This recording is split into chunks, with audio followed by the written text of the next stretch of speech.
سلطنت سے مراد یہ ہے کہ سیاسی طور پر ایک سلطان کے زیر نگران جغرافیائی علاقہ، اور یہ خلیفہ کے ماتحت ہوتے ہیں۔ خود مختار ہونے کے باوجود انہیں جو اجازت اور سند ملتی ہے وہ خلافت کی طرف سے حاصل ہوتی ہے، اور خلافت اصلاحی طور پر دینی اور اخروی امور میں رسول اللہ صلی اللہ علیہ وسلم کی جانشینی مراد ہے۔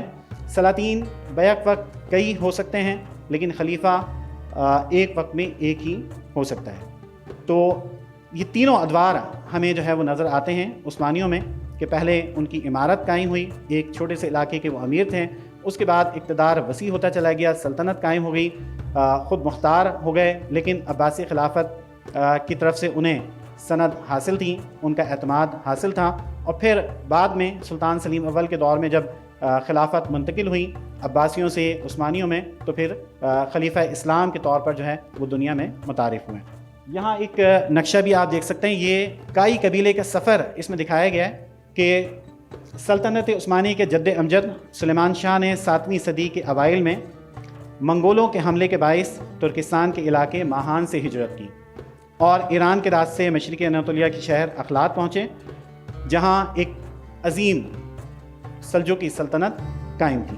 تو یہ جو کائی قبیلے کا سفر ہے وہ یہاں پر آپ دیکھ سکتے ہیں، نقشے میں اس کو ظاہر کیا گیا ہے، اور ان جو 9 وارد ترک ہیں، جو ایک چھوٹا سا قبیلہ تھا، ہجرت کے دوران ایک واقعہ مشہور ہے کہ جب وہ ایک جگہ سے گزر رہے تھے تو انہوں نے یہ دیکھا کہ 2 فوجیں جو ہیں وہ آپس میں برسر پیکار ہیں۔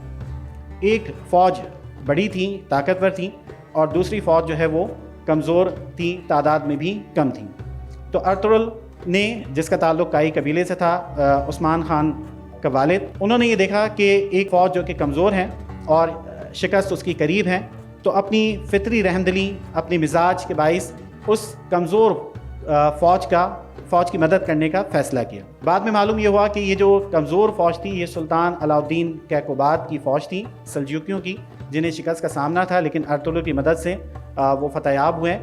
تو اس کے نتیجے میں سلطان علاء الدین کیقوباد نے ارطغرل کو ایک جگہ جو سرحدی علاقہ تھا سغوت کا، وہ انہیں دے دیا، اور یہیں سے جو ہے وہ بنیاد پھر سلطنت عثمانی کی پڑتی ہے۔ یہ پہلا ان کا مرکز تھا، بعد میں مختلف قبائل جو ترکستان سے ہجرت کر کے آ رہے تھے وہ ارطغرل کے ساتھ جمع ہوتے چلے گئے، اور اس کا ایک فائدہ یہ ہوا کہ چونکہ رومی سرحد کے قریب تھے تو سلجوقی سلطنت کو جو سب سے بڑا مسئلہ درپیش تھا، یعنی رومیوں کے حملے کا، اس سے حفاظت جو ہے یہ عثمانیوں نے ان کی، جس کے نتیجے میں پھر انہیں مزید مراعات اور مزید علاقے دیے گئے، اور سلجوقی سلطنت جب مکمل طور پر زوال کا شکار ہو گئی تو اس کے بعد عثمانی جو ہے وہ ابھر کر سامنے آئے اور انہوں نے ان کی جگہ لے لی۔ سلطنت عثمانیہ جس سے منسوب ہے وہ ہے عثمان غازی۔ عثمان غازی نے، عثمان خان بھی کہا جاتا ہے، عثمان غازی نے اناطولیہ میں ایک آزاد مسلم ریاست کے قیام کی کوشش کی، کیونکہ اس وقت سلجوقی سلطنت مکمل طور پر زوال کا شکار ہو چکی تھی۔ عثمان خان کی ذاتی صلاحیت اور تجربے کے علاوہ اس کی عدل پروری اور نظم و نسق نے بھی اس میں اہم کردار ادا کیا، اور ایک اہم نقطہ یہاں پر اخی تحریک کے حوالے سے ہے۔ عثمان خان اخی تحریک سے وابستہ تھا۔ اخی تحریک میں شیخ ادب علی، غازی محمود، شیخ حسن، قرہ خلیل پاشا شامل تھے، اور اس اخی تحریک کو جو فکری غذا حاصل ہوئی وہ محی الدین ابن عربی اور مولانا روم کی تعلیمات سے حاصل ہوئی۔ ابن بطوطہ نے بھی اپنے سفر نامے میں اس کا ذکر کیا ہے۔ اس کا کہنا ہے کہ مسافروں کی خاطر مدارات، ظالموں سے بدلہ، شریروں کو ان کے شر سے روکنا، لوگوں کی حاجت روائی کرنا، یہ اس تحریک کے بنیادی مقاصد ہیں۔ اگر آپ تھوڑا سا غور کریں تو معلوم ہوگا کہ حلف الفضول جو ہے وہ یاد آ جاتا ہے۔ اس اخی تحریک نے بڑا اہم کردار عثمانی سلطنت کے قیام میں ادا کیا ہے۔ اخی تحریک کا آغاز سلجوکیوں کے دور زوال میں ہوا تھا۔ بعد ازاں یہ تحریک پورے اناطولیہ میں پھیل گئی اور ایک سماجی اور اقتصادی تنظیم کی شکل اختیار کر لی، جس کا مقصد مسلمانوں کی اقتصادی اور روحانی حالت کو بہتر بنانا تھا۔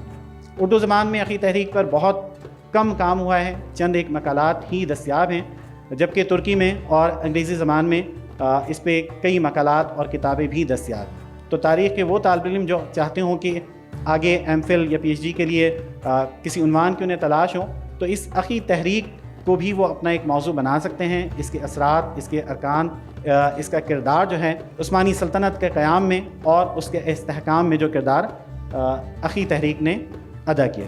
اور یہاں سے یہ ایک بات یہ بھی معلوم ہوتی ہے، مسلمانوں کا سیاسی اور اقتصادی طور پر مضبوط ہونا یہ اپنی جگہ اہم ہے، لیکن اس کے ساتھ ساتھ ان کا روحانی تعلق جو ہے وہ بڑا اہم ہے کہ جب تک ان کی وابستگی اسلام کے ساتھ، اس کے بنیادی عقائد کے ساتھ نہیں ہوگی، وہ بحیثیت مسلمان اور ایک مسلم قوم کے جو ہے وہ آگے نہیں بڑھ سکتے.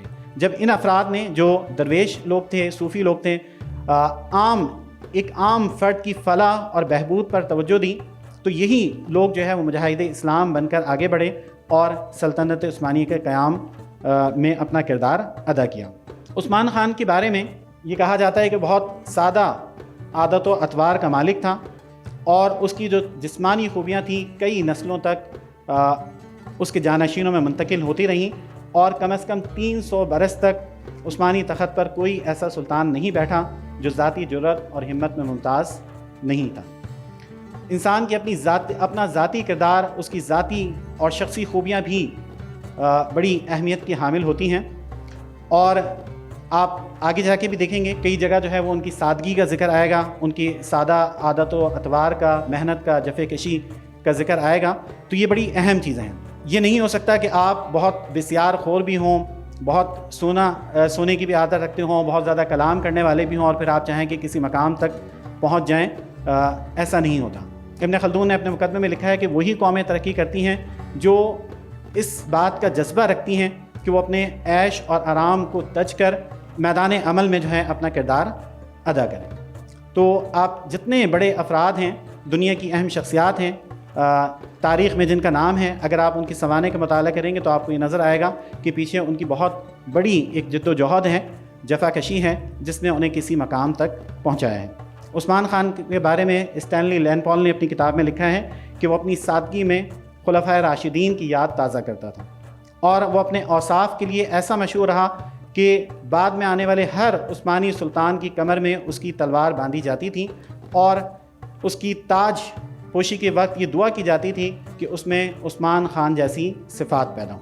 عثمان خان کے بعد اگلا جو عثمانی حکمران ہیں، سلطان ہیں، وہ امیر اور خان غازی، جسے سلطنت عثمانیہ کا حقیقی بانی کہا جاتا ہے. اور حقیقی بانی کس لحاظ سے کہا جاتا ہے کہ عثمانی سکے کا اجرا اسی دور میں ہوا.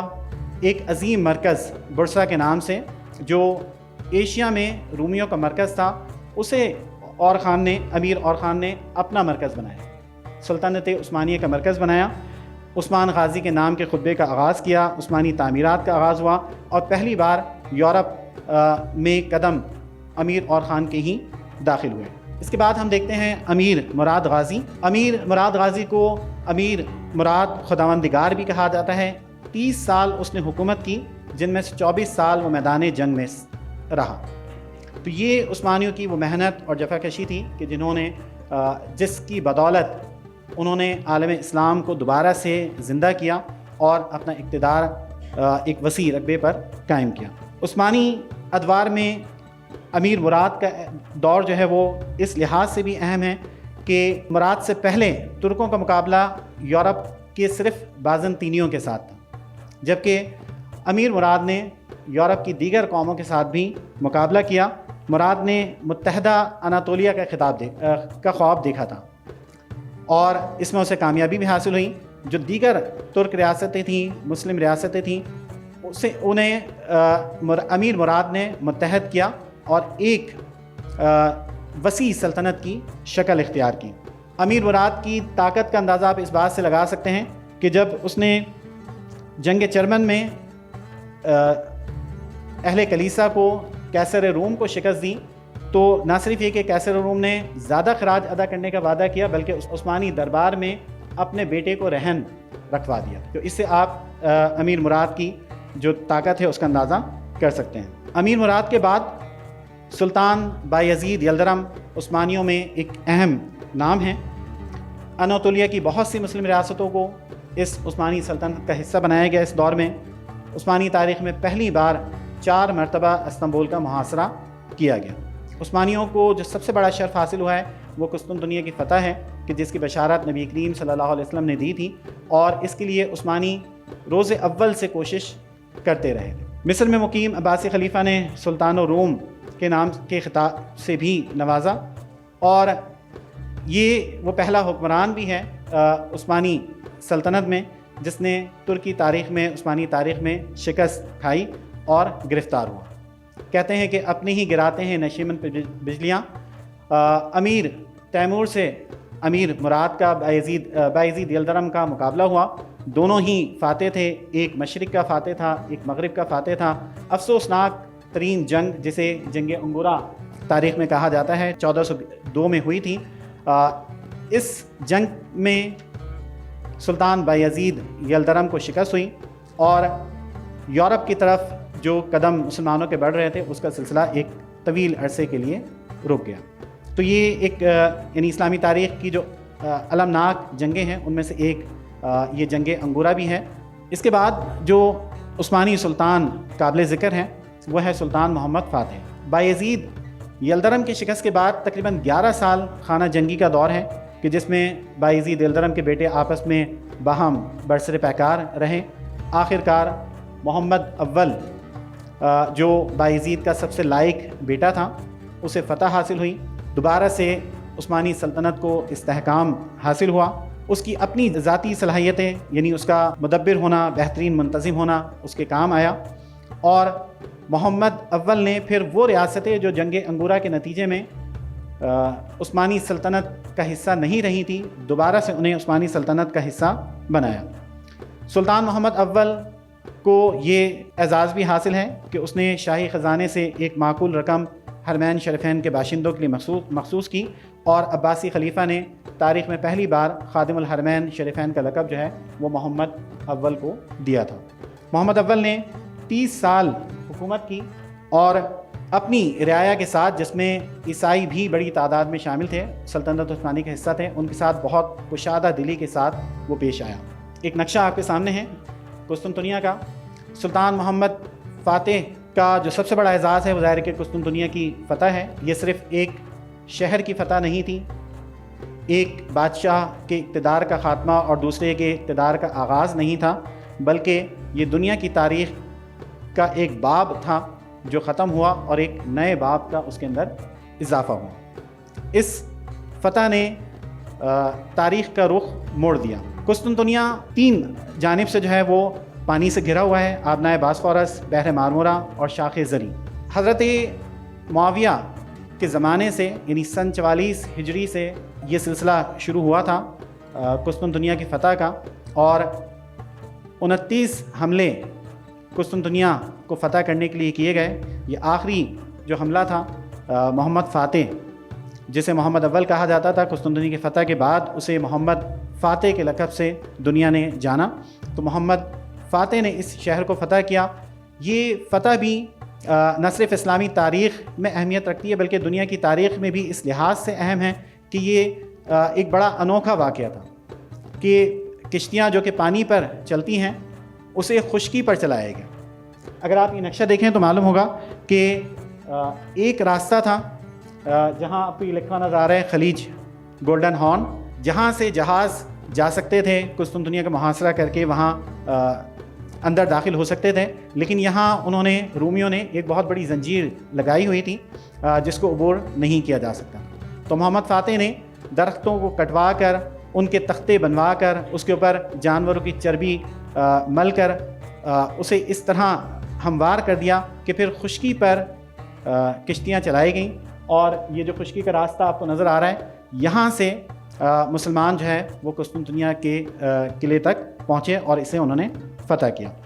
ایک جرمن مورخ اسٹیفن زوئک کے نزدیک سلطان محمد فاتح کا جو کارنامہ تھا وہ اسے کہتا ہے کہ میریکلز آف دا میریکلز تھا، کہ ایک بڑا معجزہ تھا کہ خشکی پر جو ہے وہ کشتیاں چلائی گئیں اور وہ شہر جسے ناقابل تسخیر سمجھا جاتا تھا اسے فتح کر لیا گیا۔ یورپی مورخین نے محمد فاتح کے کردار میں بہت عیب جوئی کی ہے، جس کی سب سے بڑی وجہ ظاہر ہے کہ فتح قسطنطنیہ ہے، جبکہ تاریخ کا مطالعہ ہمیں یہ بتاتا ہے کہ محمد فاتح نے بے مثال رواداری کا مظاہرہ کیا۔ شہر کی آبادی عیسائیوں پر مشتمل تھی، سلطان نے پوری آبادی کو امان دی اور یہ ضمانت دی کہ ان کی جان، مال، عزت، آبرو محفوظ رہے گی، اور اس کا اعتراف کچھ مستشرقین نے بھی کیا ہے، جن میں لارڈ ایویسلے، اسٹینلے لینپول شامل ہیں، کہ انہوں نے یہ لکھا ہے کہ محمد کی عظیم الشان رواداری اس عہد کی مسیحی یورپین حکومت کی سیاسی اخلاقیات سے بھی بہت آگے تھی۔ اور محمد فاتح نے جو اس پہ سب سے بڑا الزام لگایا جاتا ہے وہ آیا صوفیہ کے حوالے سے ہے کہ آیا صوفیہ جو ان کی عظمت کا ایک نشان تھا، اسے محمد فاتح نے مسجد میں تبدیل کر دیا۔ اور پچھلے دنوں جب آیا صوفیہ کو دوبارہ سے جو ہے مسجد کی حیثیت دی گئی تو اس پر خاصا ہنگامہ بھی ہوا اور بڑا تنقید کا نشانہ ترکی حکومت کو بنایا گیا، لیکن حقیقت یہ تھی کہ ایک کلیسا کو، ایک چرچ کو مسجد میں تبدیل نہیں کیا گیا تھا، بلکہ ایک مسجد کو اس کی اصل حیثیت میں بحال کیا گیا۔ محمد فاتح نے جب اس شہر کو فتح کیا تو یہ کلیسا جو کہ ان کا مرکز تھا، ان کی علامت تھی، اسے یہ حق حاصل تھا کہ بزور بھی حاصل کر سکتا تھا، لیکن محمد فاتح نے اس کی باقاعدہ طور پر قیمت ادا کی، ان کے ساتھ ایک معاہدہ کیا جو ترکی حکومت منظر عام پر لے کر آ چکی ہے۔ اس کے بعد اسے مسجد کی حیثیت دی تاکہ مسلمانوں کی فتح کی علامت کے طور پر برقرار رہے۔ 500 سال تک اسے مسجد کی حیثیت حاصل رہی۔ مصطفیٰ کمال نے اسے عجائب گھر میں تبدیل کیا تھا، جسے 88 سال بعد دوبارہ سے طیب اردگان نے مسجد میں جو اس کی اصل حیثیت تھی اس میں بحال کر دیا۔ تو یہ جب آپ تاریخ کا مطالعہ کریں گے تو آپ کو علم ہوگا کہ جو الزامات محمد فاتح پہ لگائے جاتے ہیں اس کی اصل وجہ کیا ہے۔